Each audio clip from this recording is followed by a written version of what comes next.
Some time after this, Jesus crossed to the far shore of the Sea of Galilee, that is, the Sea of Tiberias, and a great crowd of people followed him because they saw the signs he had performed by healing the sick.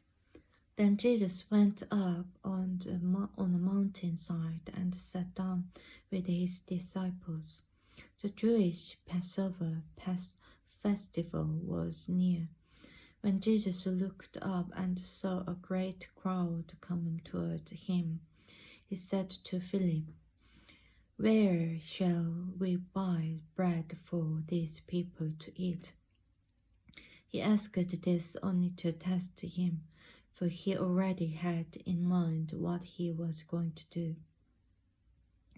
Philip answered him, "It would take more than half a year's wages to buy enough bread for each one to have a bite." Another of his disciples, Andrew, Simon Peter's brother, spoke up. "Here is a boy with 5 small barley loaves and 2 small fish. But how far will they go among so many?" Jesus said, "Have the people sit down." There was plenty of grass in that place, and they sat down. About 5,000 men were there. Jesus then took the loaves, gave thanks, and distributed to those who were seated as much as they wanted. He did the same with the fish. When they had all had enough to eat, he said to his disciples, "Gather the pieces that are left over, let nothing be wasted." So they gathered them and filled 12 baskets with the pieces of the 5 barley loaves left over by those who had eaten. After the people saw the sign Jesus performed, they began to say, "Surely this is the prophet who is come. He is to come into the world." Jesus, knowing that they intended to come and make him king by force, withdrew again to a mountain by himself. When evening came, his disciples went down to the lake, where they got into a boat and set off across the lake for Capernaum. By now it was dark, and Jesus had not yet joined them. A strong wind was blowing, and the waters grew rough. When they had rowed about 3 or 4 miles, they saw Jesus approaching the boat, walking on the water, and they were frightened. But he said to them, "It is I, don't be afraid." Then they were willing to take him into the boat, and immediately the boat reached the shore where they were heading. The next day, the crowd that had stayed on the opposite shore of the lake realized that only one boat had been there, and that Jesus had not entered it with his disciples, but that they had gone away alone. Then some boats from Tiberias landed near the place where the people had eaten the bread after the Lord had given thanks. Once the crowd realized that neither Jesus nor his disciples were there, they got into boats and went to Capernaum in search of Jesus. When they found him on the other side of the lake, they asked him, "Rabbi, When did you get here? Jesus answered, Very truly I tell you, you are looking for me, not because you saw the signs I performed, but because you ate the loaves and had your fill. Do not work for food that spoils, but for food that endures to eternal life, which the Son of Man will give you. For on him God the Father has placed his seal of approval. And they asked him, What must we do to do the works God requires? Jesus answered, The work of God is this, to believe in the one he has sent. So they asked him, What sign then will you give that we may see it and believe you? What will you do?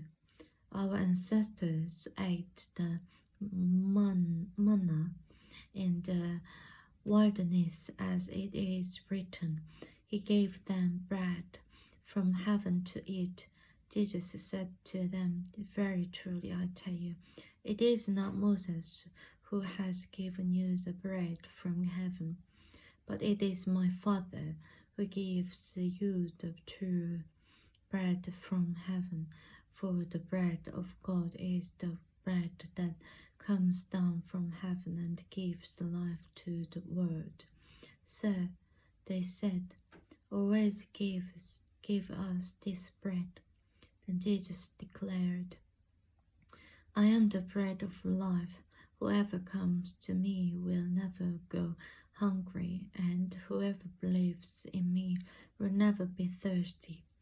But as I told you, you have seen me, and still you do not believe. All those the Father gives me will come to me, and whoever comes to me I will never drive away.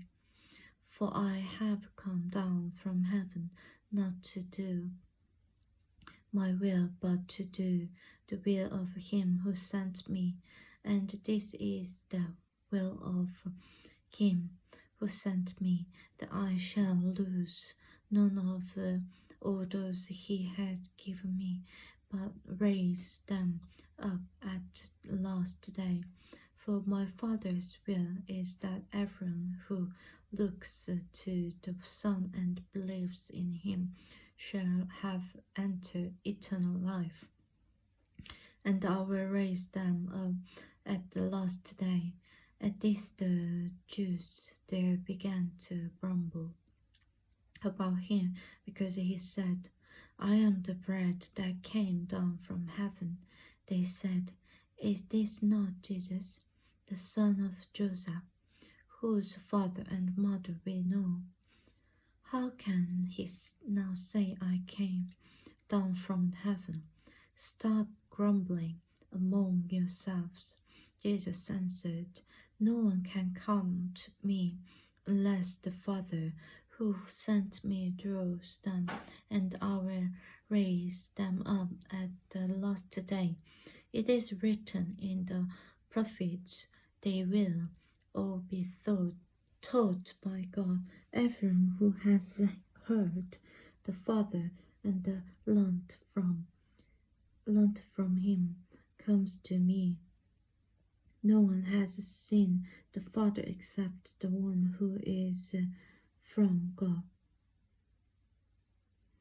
Only he has seen the Father. Very truly I tell you, the one who believes has entered eternal life. I am the bread of life.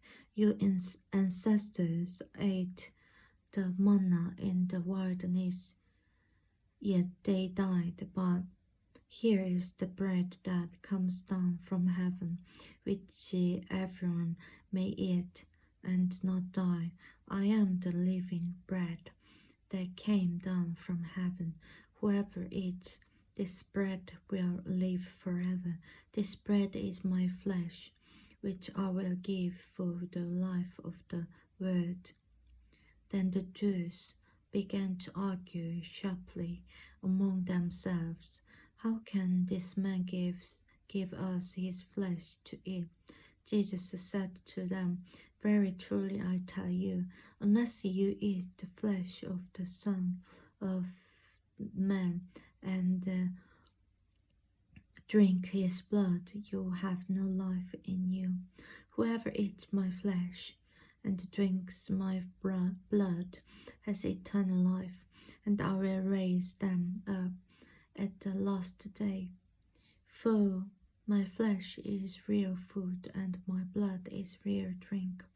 Whoever eats my flesh and drinks my blood remains in me, and I in them. Just as